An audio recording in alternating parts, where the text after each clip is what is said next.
Madame, monsieur, bonjour. Bon vendredi à tous. La dernière édition de la revue des grandes unes de la semaine La Presse est disponible en kiosque. Vous aurez l'occasion de parcourir les tabloïds et autres parfums de l'actualité. La nouvelle expression parle de gestion des sociétés d'État avec un titre ce matin, révélation sur ces dernières années. Le grand titre fait savoir que c'est un expert qui fait justement l'autopsie sans complaisance de la gestion même des entreprises publiques au Cameroun, surtout des engagements à l'ère du Covid-19. L'intégralité du document dans cette édition de la nouvelle expression, de la page 5 à la page 8. Le même journal parle également de Douala. Bienvenue aux malades du coronavirus. Le constat a été fait lors de la visite des infrastructures devant lutter contre la pandémie dans la ville de Douala et la région du littoral en général par Ali Mayatou. C'est le secrétaire d'État en charge de la santé publique au Cameroun. Vous aurez les explications en page 3 de la nouvelle expression de ce matin qui s'intéresse aussi à l'université de Yaoundé 1. Le difficile assainissement. Le recteur a décidé donc de surprendre les chefs d'établissement d'initiative des dépenses, une mesure très controversée par ces derniers, en tout cas par certains, et la suite que je vous invite à lire est donc contenue en page 3. Le journal parle également du Gabon avec une dame qui est Premier ministre, Rose Christiane Osuka, est donc la première femme à occuper cette fonction dans son pays. C'est en page 12 du journal La Nouvelle Expression qui parle également du coronavirus, grande famine donc en République centrafricaine, près de la moitié de la population de la République centrafricaine est donc en situation d'insécurité alimentaire aiguë, aggravée par le coronavirus, en page 9 de la nouvelle expression ce matin. Le journal Le Quotidien Le Jour parle de produire la tomate et mourir de faim. Qu'est-ce que cela voudrait dire? Le journal explique simplement que ces légumes fruits surabondent donc sur le marché au grand bonheur des ménages. Derrière cette surabondance, il y a bien entendu de grandes peine donc à produire cette tomate. Enquête sur ce meilleur produit également. C'est le journal qui propose également le dossier ce matin. C'est le quotidien Le Jour qui s'intéresse également au fonds Covid-19 FIFA, ce que la Fédération camerounaise de football propose et à lire également dans le journal ce matin. Et puis Émergence s'intéresse à Paul Biya. Quels sont donc les secrets de son excellente forme physique? C'est bien entendu une question que se pose le journal. Comme tous les vendredis, 12 experts s'affrontent donc autour de cette question ce matin. C'est dans le journal Émergence à la grande une de ce numéro. Le journal parle également du Covid-19 avec les droits humains qui sont donc à défendre aujourd'hui. C'est l'article proposé par le tabloïd disponible en kiosque ce vendredi également. Mutation parle du nord-ouest et du sud-ouest. Le pari social du BIR. Le bataillon d'intervention rapide. Aujourd'hui, à travers notamment le journal, on peut découvrir, à travers l'article également, qu'il y a au cœur des actions civilo-militaires du bataillon d'intervention rapide dans ces régions en crise. Voyez-vous, c'est difficile, notamment pour ces populations-là qui ont besoin de santé prioritairement, d'être en santé également, avec notamment les actions qui sont menées par cette unité d'élite camerounaise. C'est à lire dans le journal, disponible en kiosque ce matin. Le journal parle également de Shimuta Divine Banda, portrait d'un défenseur des droits humains à lire en page 6 du journal Mutation, qui est donc en kiosque également. Repère est également en kiosque, mais parle de scandale à la Fédération camerounaise de karaté. Combat sexuel sur le tatami, c'est ce que le journal propose, parlant notamment des révélations surréalistes émises par un groupe d'athlètes victimes de violences et notamment de harcèlement accable aujourd'hui bien d'abord le président du bureau exécutif et bien d'autres membres de cette fédération. C'est le dossier proposé par le journal ce matin. Le journal parle également d'autres faits que je vous invite à parcourir, tout comme l'Edicel qui est en kiosque qui parle de réhabilitation, barrage de lac d'eau, le démarrage des travaux bloqués. Qu'est-ce qui fait donc problème? La suite est à lire dans le dossier proposé par le journal ce matin également. Vous aurez également à parcourir le tabloïd et trouver d'autres informations aussi, tout comme le quotidien L'économie qui parle de consommation, importation historique du riz en 2019, d'après notamment le journal, d'après une adresse du ministre du Commerce au groupe des importateurs du riz. Le journal fait savoir que le pays aujourd'hui a fait entrer plus de grandes quantités, en tout cas une grande quantité de riz que par le passé à cause notamment de la pandémie. Donc maintenant il est question d'encourager la production locale, c'est ce que propose d'ailleurs le journal. Et juste à côté on parle bien sûr de la coopération avec l'Union européenne qui injecte donc plus de 10 milliards de francs CFA dans la filière coton. Ce sont là quelques informations à lire dans le journal L'économie disponible en kiosque, tout comme Cameroun Tribune qui parle de réouverture des frontières nationales. Le gouvernement examine donc les préalables, le sujet ainsi que le soutien notamment à apporter donc à la filière tomate et autres faits. En tout cas, le sujet est sur la table, notamment des membres du gouvernement. Il est question de pouvoir étudier et de trouver également le juste milieu afin de pouvoir réouvrir les frontières nationales. Qu'est-ce qui fait problème à un certain niveau? On voit bien tout cela dans le dossier proposé par le tabloïd. C'est Cameroun Tribune qui a également d'autres informations ce matin. Et puis EcoSanté s'intéresse à la transformation du système de santé.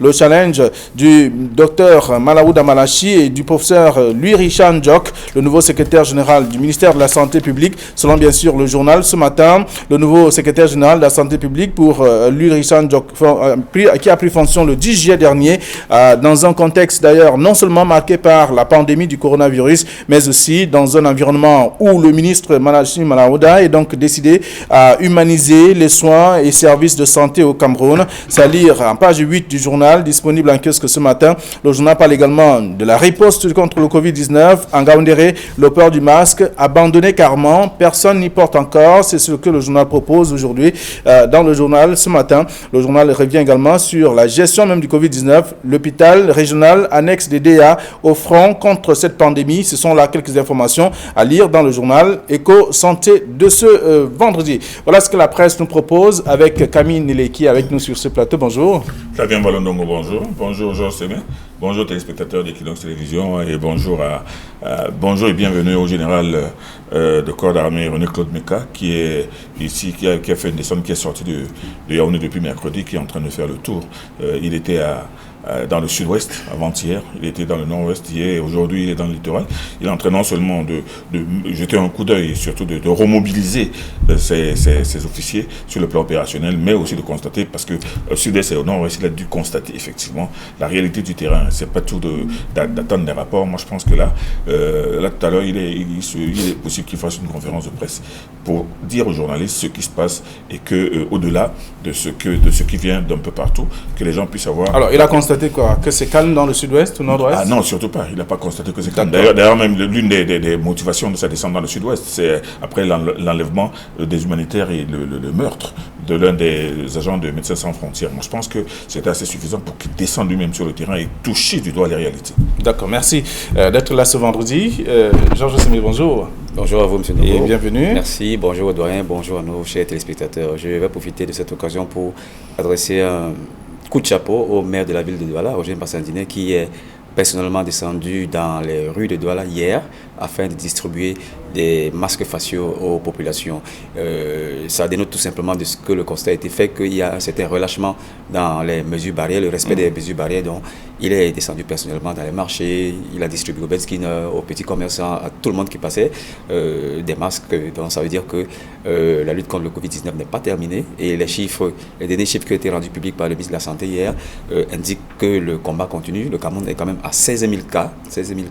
Un peu plus, en tout cas. Un peu plus, voilà. Et c'est pour dire que l'action devrait continuer à être menée à côté des efforts que fournit le gouvernement. Les collectivités territoriales décentralisées devraient également s'impliquer davantage. Alors, il gagnerait également à aller dans des sous-quartiers aussi, parce que là-bas, on ne parle plus de mesures. Il était effectivement dans les sous-quartiers parce qu'il est allé à Bonambapé, c'était un quartier de l'arrondissement de Douala 4e où il a procédé à cette distribution de masques. Je pense que la suite sera effectivement dans d'autres arrondissements. D'accord. Merci. Alors, nous allons faire le tour de quelques sujets proposés par la presse ce matin. Le journal va commencer par Émergence, qui parle de Paul Biya. Quels sont les secrets de son excellente forme physique? C'est la question, comme tous les vendredis, avec 12 experts qui s'affrontent déjà autour de cette question. Alors, c'est une question surprenante d'abord sur la forme parce que nos confrères d'Émergence nous ont habitués à des titres interrogatifs un peu négatifs. Aujourd'hui, c'est interrogatif un peu plus positif sur M. Biya. C'est une question pertinente et beaucoup de personnes sont en train de se demander comment il fait pour avoir cet embonpoint. Il y a une photo qui a été rendue publique il y a quelques jours, je crois il y a 3 jours, lorsque le président de la République recevait l'ambassadeur des États-Unis arrivant en fin de séjour. Et on a vu 2 personnes et on était en droit. Moi, je me suis demandé personnellement qui était le plus vieux d'entre les deux. Le président Biya présentait une forme assez olympique et l'ambassadeur des États-Unis, il était plutôt assez frêle devant un monsieur, face à un monsieur de plus de 80 ans. Donc, cette question est pertinente et les autres clichés que nous renvoie la forme physique du chef de l'État, c'est notamment cette posture qu'il a en période de Covid-19 en ne portant pas le masque, alors que les émissaires qui reçoivent en portent. On s'interroge comment fait-il pour avoir une santé de fer. Mais je crois que c'est tout le mystère de l'homme billard. Et vous savez que tout ce qui tourne autour du président de la République est mystérieux, même sa santé. Parfois, on lui donne pour mort, parfois on dit qu'il est très malade, mais à chaque fois, il réapparaît comme un sphinx. Donc, je crois que c'est une question extrêmement pertinente et ça devrait susciter moult interrogations. Alors, parmi les experts, vous ajoutez, en tout cas, Camille Nélé, il y a certains qui ont déjà dit ce qu'ils pensent, vous aussi. De toute façon, on attend de savoir ce qu'ils pensent, parce que vous savez que tous les dimanches, je l'ai toujours dit, les 16 experts se réunissent. Le vendredi. Tous les vendredis, je veux dire, 16 experts se réunissent et, comme l'a dit Josémin, le titre d'aujourd'hui est un peu surprenant parce que leur débat du vendredi était beaucoup plus porté sur la mauvaise santé du président, la mauvaise santé de l'État, la mauvaise santé du gouvernement, la mauvaise santé... Effectivement, et selon ces experts-là, le président Biya certainement n'était plus en très bonne forme physique aujourd'hui, qu'il se pose la question sur sur les secrets. Les secrets de sa forme physique. Moi, je pense que le débat devrait être intéressant. Mais vous savez que tout cela va un peu dans le sens de cette nouvelle qui a fait le tour de tous les réseaux sociaux et qui a enflammé les débats partout sur une supposée mort, un supposé décès du président de la République ou bien un état tout simplement calamiteux. Là, aujourd'hui, on le voit recevoir des ambassadeurs, recevoir des personnalités du monde entier. Et Josémin vient de poser une question intéressante, à savoir pourquoi le président de la République ne porte pas de masque. Moi, je pense que dans les premiers temps, il ne portait pas de masque parce qu'il fallait bien démontrer à ceux qui le disaient mort de bien démontrer que c'est lui et que ce n'est pas quelqu'un d'autre. Parce que le président Biya avec un masque, je ne sais pas si on serait sûr que c'est lui. Donc, non, mais qu'est-ce qui changerait avec le masque ou sans masque? Non, mais on peut prendre quelqu'un qui a son gabarit, on lui met le masque sur le visage. Est-ce que vous allez savoir que c'est lui comment? Mais par contre, en ne portant pas de masque, je pense qu'il démontre que c'est toujours lui. Bon, vous savez, après la prise de photo, il peut toujours remettre ce masque. Mais les gens ne sont jamais là-bas. Mais c'est intéressant. Il faudrait bien que...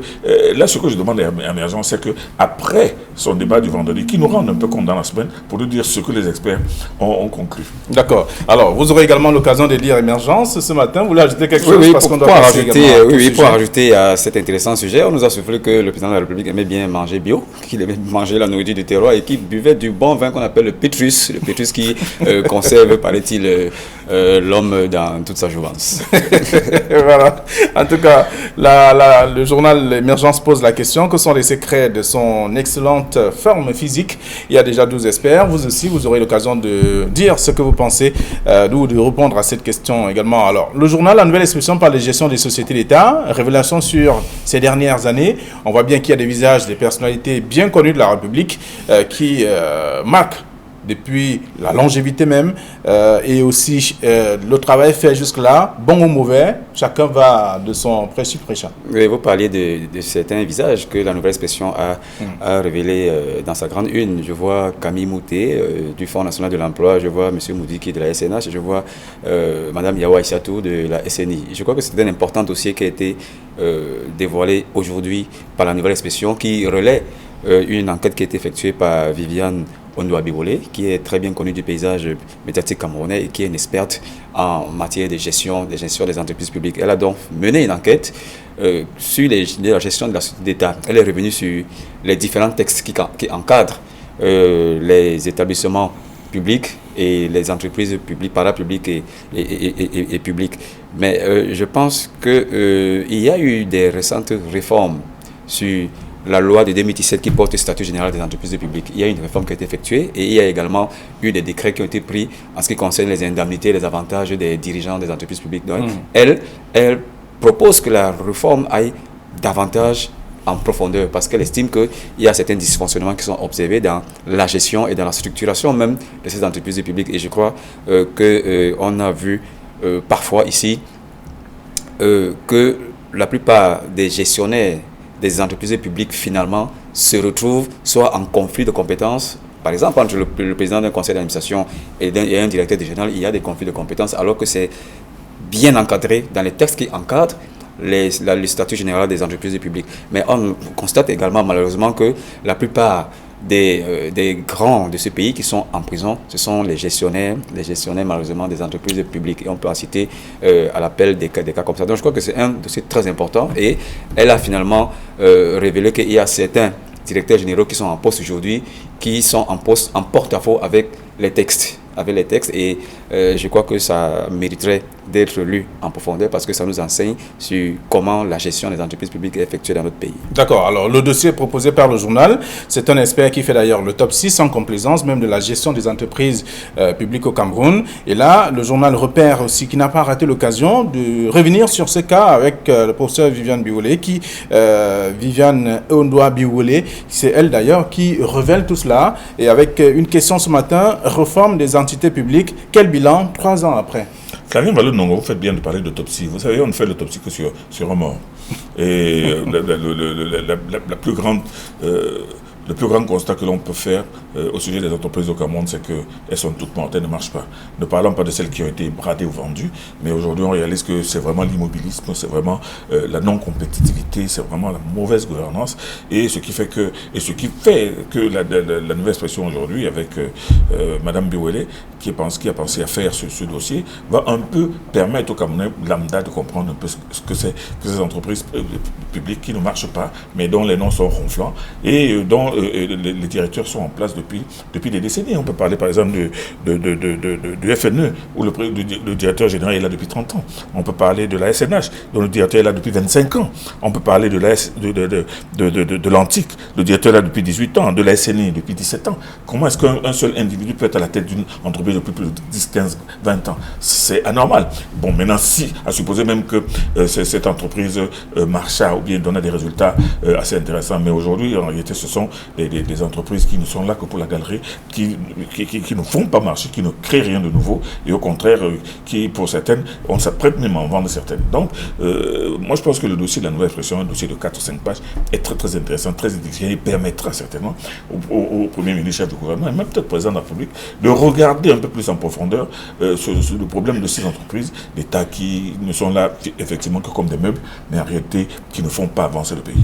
Et voilà, c'est ce qu'on découvre dans le journal. De la page 5 à la page 8, vous aurez l'occasion de lire les révélations sur ces dernières années, la gestion même des sociétés d'État au Cameroun. On peut lire tout cela dans le journal. Alors, on s'intéresse également à la tournée du secrétaire d'État en charge de la santé publique au Cameroun, qui était à Douala. Il a fait le tour de quelques localités avec aussi quelques actions qui sont menées sur le terrain dans le cadre de la lutte contre le Covid-19. Alors, c'est Sa Majesté Ali Mayato qui est le secrétaire d'État à la santé chargé des épidémies qui, effectivement, comme vous l'avez dit, était à Douala hier. Il a fait le tour du dispositif de riposte, du dispositif technique et logistique de riposte mis en place à Douala par les autorités sanitaires et le gouvernement. Je pense que beaucoup de choses ont évolué. À l'hôpital La Quintini, en dehors de l'unité d'isolement des malades du Covid-19, il y a une autre unité qui a été construite, flambant neuve, qui a été construite afin d'accueillir surtout ceux qui viennent de l'extérieur et qui sont testés positifs. Tout y est déjà. Et j'ai suivi le magnifique reportage de Kinox Télévision qui dit qu'il y a la logistique, il y a le bâtiment, il y a la logistique, mais il se pose un problème d'alimentation des appareils sur une ligne électrique. Je crois que ce sera fait dans les prochains jours.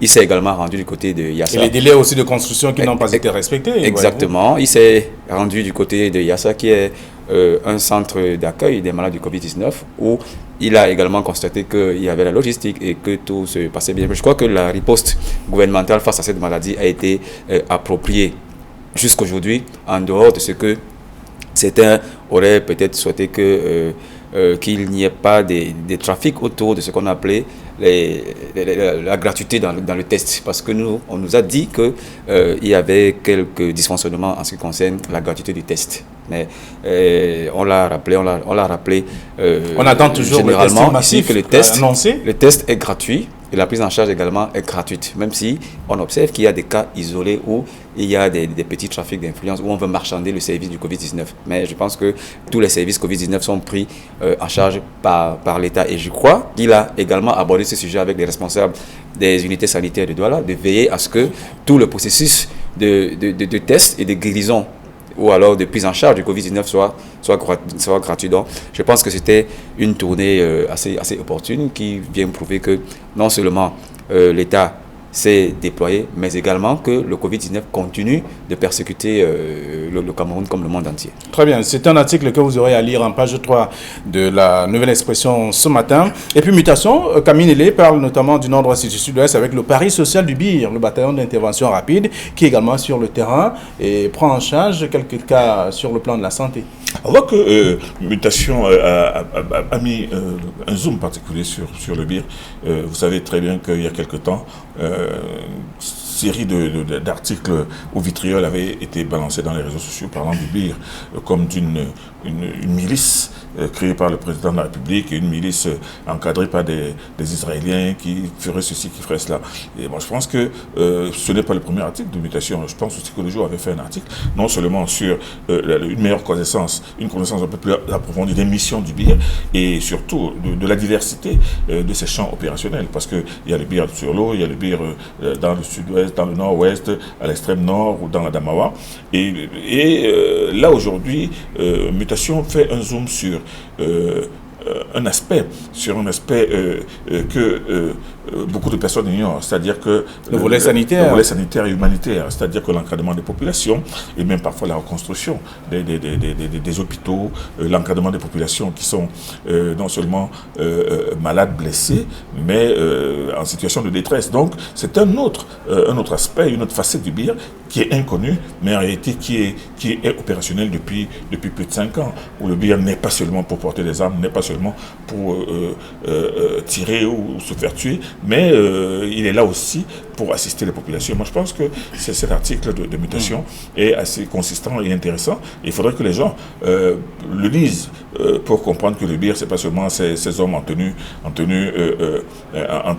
sombre qui, sur les champs d'opération, portent des cagoules et sont impitoyables. Alors, Georges Sémé, à partir de l'article de Mutation ce matin, de quand penserait que le BIR lave ses péchés? Oui, écoutez, le BIR a souvent été présenté comme un monstre qui écrase tout sur son passage, mais je pense que c'est une image écornée et erronée qu'on se fait de cette unité d'élite. Elle n'est pas seulement là pour faire la guerre. Elle n'est pas seulement là pour faire la guerre, protège l'intégrité du territoire, elle préserve les biens et les populations.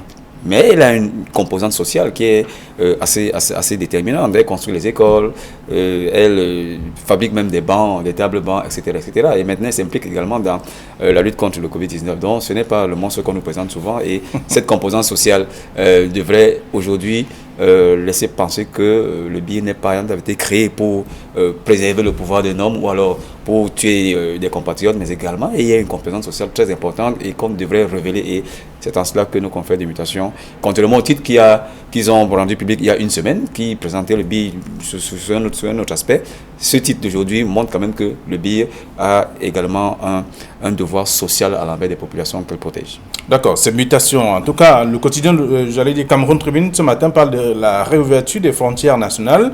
Le gouvernement examine les préalables. Oui, je crois que la plupart des États sont aujourd'hui en train de déconfiner territorialement.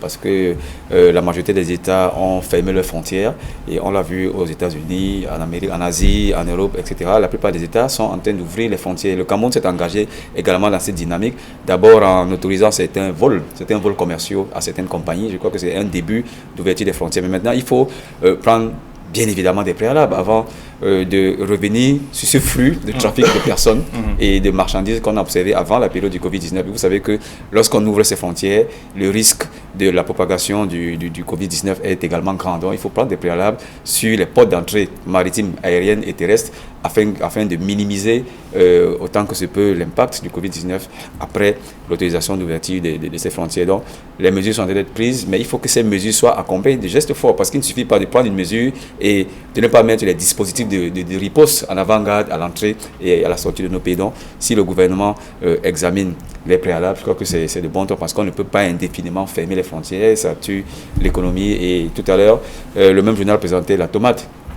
La tomate qui est une denrée produites au Cameroun, mais dont les producteurs n'arrivent plus à exporter du fait de la fermeture des frontières. Et donc, ça cause un véritable préjudice. Il y a donc un côté économique à préserver. Et si le gouvernement examine aujourd'hui les préalables, je crois que c'est tout à fait opportun. Alors, Camille, la partie du titre de Cameroun Tribune, la réouverture des frontières nationales, le gouvernement examine les préalables. D'aucuns estiment que, j'allais dire, certains spécialistes de la santé font savoir qu'on va vivre avec le Covid-19, comme avec le choléra, comme avec le VIH, le SIDA.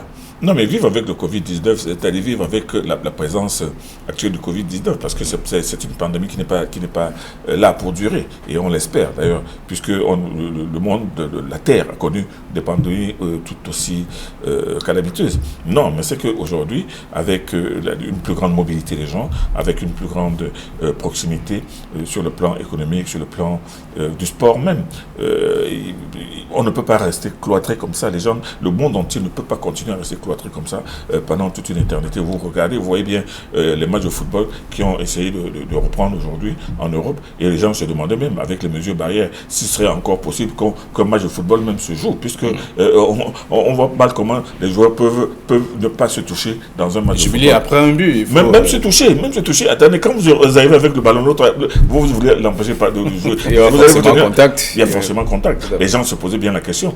Bon, mais vous voyez bien qu'on a franchi un pas, on a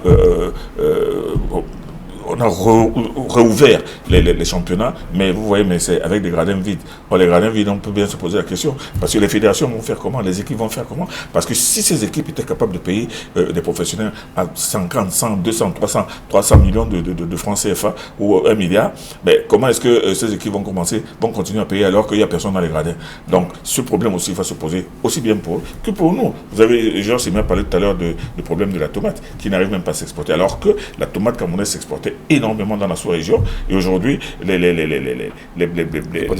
producteurs de tomates se retrouvent avec maintenant des fruits non seulement qui n'arrivent pas à se vendre malgré le prix qui est descendu au plus bas, mais seulement qui sont en train de pourrir. Ce qui fait que l'ouverture de ces frontières était absolument nécessaire, et c'est vrai, le Cameroun est obligé de prendre un certain nombre de précautions. Il ne va pas ouvrir toutes les portes pour que tout le monde entre et sorte comme dans un moulin. Non, il y a un certain nombre de précautions à mettre en place de façon progressive pour que ça avance. C'est ce que le Cameroun est en train de faire. Alors, vous aurez à lire le journal, j'allais dire Cameroun Tribune ce matin, qui propose donc le sujet, la réouverture des frontières nationales, avec le gouvernement qui examine donc les préalables sur le plan économique, sur le plan culturel et autres aussi. Donc, c'est un dossier que je vous invite à lire. Alors, il y a la nouvelle expression de ce matin qui parle du Gabon, avec une dame Premier ministre. C'est une première dans l'histoire de ces pays.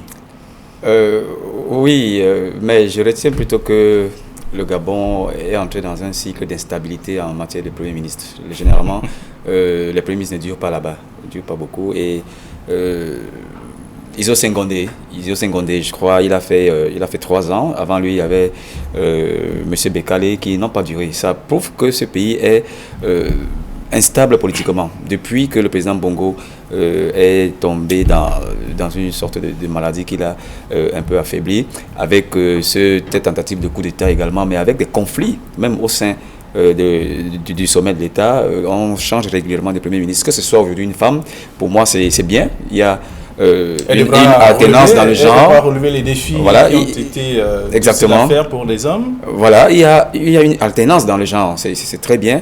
Mais ça ne garantit pas qu'elle fera un bon Premier ministre. Parce que le Gabon, c'est un petit pays, mais extrêmement compliqué. Et comme je le disais, il y a beaucoup de batailles là-dedans. Il y a beaucoup de dossiers à gérer qui font que c'est pratiquement le président de la République qui est également Premier ministre, parce qu'il est extrêmement craint. D'abord de l'armée, du Premier ministre qui est désormais une femme, mais également de tous ses ministres. Donc, est-ce qu'elle aura les coudées franches pour mener à bien son action? Mais je crois que pour parler du genre, c'est très bien, mais désormais, il faut qu'elle prouve de quoi elle est capable, parce que ce n'est pas parce qu'on a une femme qu'on fait un bon Premier ministre. On ne peut avoir une femme Premier ministre alors qu'un homme aurait mieux fait à la place d'une femme. Mais c'est déjà bien qu'on alterne, mais c'est aussi bien qu'on pense de temps en temps à des femmes qui peuvent diriger, nos pays. Comme en Éthiopie. En Éthiopie, je crois que la présidente est une femme, et au Gabon, aujourd'hui, le Premier ministre est une femme. C'est bien. Alors, je prends le début des propos de Georges Sémé pour parler un peu de la situation au Gabon, avec notamment, pour dire simplement que c'est une confiance que le chef de l'État a mis donc en cette femme. On voit que c'est pour essayer de relever les défis que les hommes n'ont pas pu réaliser. Mais quand on nomme un Premier ministre, on a forcément confiance en lui. On ne nomme pas un Premier ministre qu'on ne connaît pas. Il y a encore que, quand on regarde son pedigree, on réalise qu'elle est au sommet d'État depuis un certain temps. Non, ce que je voulais dire, c'est que c'est une première en Afrique centrale d'avoir une femme Premier ministre. Il est vrai qu'on a vu en Centrafrique une femme présidente de la République, Madame Samba Panza, qui a fait long feu. Mais comme Premier ministre, c'est bien la première fois en Afrique centrale que l'on voit une femme chef de gouvernement. Bon, on verra bien ce que ça va donner. Il est vrai que c'est tout le monde un peu qui attend de voir ce qu'elle pourra bien produire. Mais la nouveauté est là. La vision du président Ali Bongo est là. Bon, on verra. Mais vous savez très bien qu'en Afrique, généralement, les pays africains n'ont pas encore cette culture de mettre les dames au sommet de l'État. Il y a eu 2 ou 3 femmes présidentes, chefs d'État. Les premiers ministres, il n'y en a pas beaucoup non plus. Mais bon, ça commence à avancer. Il faut bien commencer par 1 ou 2. Voilà. En Afrique centrale, elle est la première. Bon, on verra bien le prochain pays qui va nommer une femme Premier ministre. Peut-être au Cameroun. Peut-être au Cameroun, on verra bien. Après l'actuel Premier ministre, ou celui qui viendra, mais on verra bien. Merci. Ce serait bien intéressant qu'on ait une femme Premier ministre au Cameroun. Merci bien, merci à vous, chers messieurs. Bon retour à vos différentes rédactions. Et je vous souhaite déjà de passer un très bon week-end, surtout sans excès, et avec la presse qui est disponible en kiosque, donc les lecteurs vont lire et pouvoir trouver quelque chose de positif aussi. Et, bon vendredi soir, bien évidemment. Camille est le président du vendredi soir. Président élu, il faut le spécifier. Je suis président élu. Merci. Bon week-end et à lundi. 9h20 pour la première de la semaine prochaine.